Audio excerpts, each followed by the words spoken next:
I love the fact that it put them on and put them in position. But it's not my absolute album when it comes to Outkast. Huge anniversary. Now this makes all of us feel old. But Southernplayalisticadillacmuzik turned 30 the other day. That's so crazy to me. Now, to me, this is ridiculous because this is one of my favorite records of all time. The only questions I was going to pose is, one, how has it aged? And two, perfectly. Thank you. And two, could you make a case for this being the most important record to come out the South? In hip hop? In hip hop.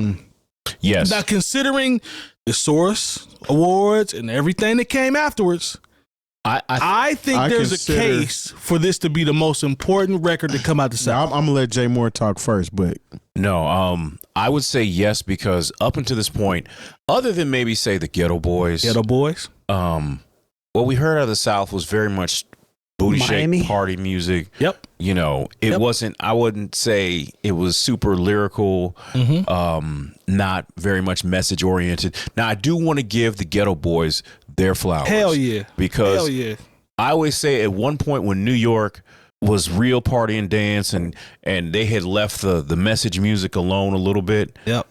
You know, the Ghetto Boys, they picked that up and stayed with the political.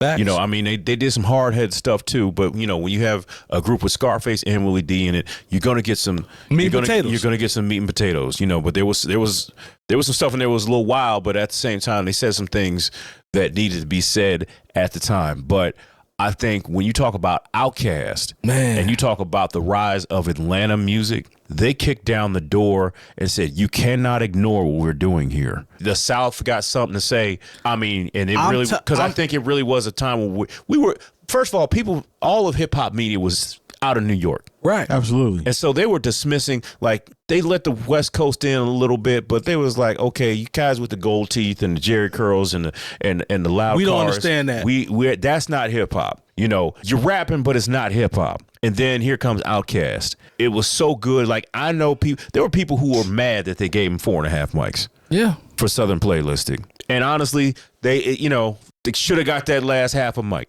considering what that album means to hip hop now. Rest in peace, Rico Wade. And it's just crazy that it happened at the same time when, you know, during his homegoing. Yeah. That, you know, we're hitting that 30-year anniversary. Yeah. That album shook up a lot of things. Because I'll be honest, I didn't have the best view of Southern hip hop at that time. I was just like, get this out of here. But then when Outkast came out, I was like, well, I can't say nothing about this. Go ahead, Terry. It's I don't know, man. It's Outkast. The first time I ever heard Outkast, I still remember almost the day. And it wasn't on Outkast's album. It was on the LaFace Christmas album. Yep. I remember walking to the barbershop. Me and my homie Mikey was walking to the barbershop in Devington Plaza. He had bought the LaFace Christmas album. He's like, man, check out this song here. And it was that, but it was the Christmas version. I was like, man, this is crazy. Yeah. They're jingle bells in the song. Cannot wait till this comes out. So Outkast literally is part of my cloth. Facts. If that makes any sense. So like that, and what they did, that whole sound, that whole movement is very important to rap history. So without Southernplayalistic, you wouldn't have Goody Mob. You wouldn't even have Mister. You wouldn't have Cool Breeze. Witch Doctor. Right. You may not have the song Waterfalls. You wouldn't have Don't Let Go by In Vogue. Yes. And Society of Soul, which was not. Yes, exactly. Society of Soul and Sleepy's theme. Yeah. Killer Mike, Spoken Thought. Shout out to you. Might not have Future. Yeah, which was Rico Wade's cousin. Yep. Rico Wade, and I already know we already gave him his flowers, but it's so crazy that he is the mastermind behind all of this. Yeah. Without him, seeing these two young cats and bringing them into the fold, because Goody Mob was actually a group before Outkast. But he's seen something in Outkast that kind of filled that void and kind of bridged the gap, because Goody Mob was older than Outkast.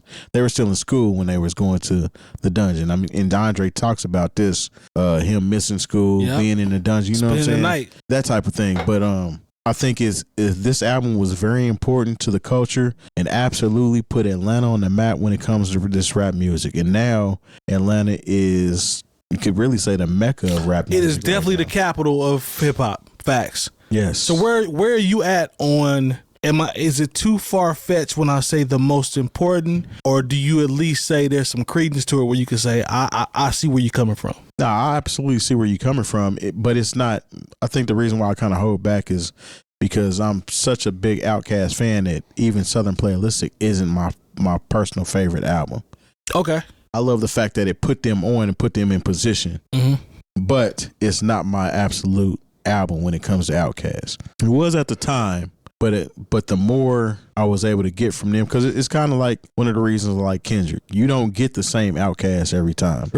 It doesn't sound the same every time. I mean, you Organized got the same noise. You have the same two artists, two MCs, but it does not sound the same. True.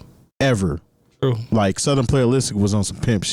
The follow up 𝐴𝑇_ALIENS was on some comic book space age type. It's like it was from a production wise. It's like I'm going to experiment with these sounds that I hear in my head. Because I remember when I first heard Elevators, I almost didn't catch it at first because the way it doom doom, you know what I'm saying, how it's going. It's the echo. It's almost like you gotta. I'm like, damn, this is crazy. I had never heard nothing like Elevators until Elevators came out. It's the echo and the snare that tripped me out. Yeah, and then the whole album had that same energy. You know what I'm saying? Yeah. So that was different. And then you go to 𝐴𝑇_ALIENS, which was on a whole nother level. Yeah.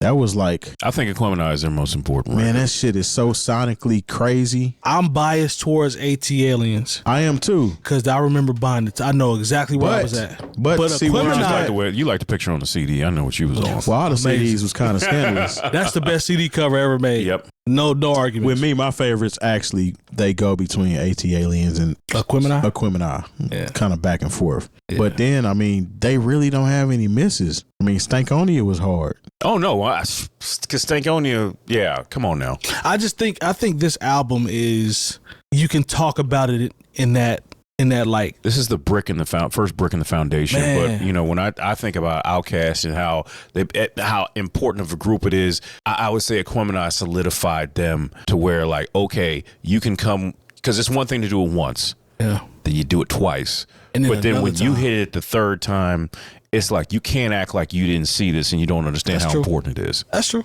Hey, look who's still standing. And then they ain't even got to put nothing new out. And I think that's what we've talked about before. It was like everybody's like, oh, we'd love another Outkast or this, that, and the third. I was like, look, let's appreciate the fact of what they gave us. Would I be on 10? Yes. But they don't owe us anything. No, that's one of the groups that did. They left it on the field. You know what I'm saying? Like they went to the championship enough. If we didn't have to pull the jersey off of them. You know what it is? Like, because there are some artists and some groups to where that was the thing. It was like they put out a record and we're like, okay, stuck around a little too long. Yeah, I'm just gonna play my flute and sit in the cut. He's stupid, man. I'm not afraid. Hey, he playing flute on Kamasi Washington's new stuff too. Yes, I guess. Lone dismissed that so quick. Yeah. Hey man, I love how Andre is just out here doing whatever the want to do. Walking around goated like, I already know who I am. I love it too. I love it too. Wear these overalls and play the flute, fam. And y'all ain't gonna say nothing because y'all know who I am. Hey, listen, don't let me get out here and be real comfortable where I'm at in life and get to walk around playing the recorder. Showing up at coaches with a recorder. You better show with a 𝑑idgeridoo or something. Straight up. That would be something. You show up with a didgeridoo and just do a 30-minute didgeridoo set. Just in there. We got to act like we're interested. These are actually really hard to play. That is a very hard instrument to play.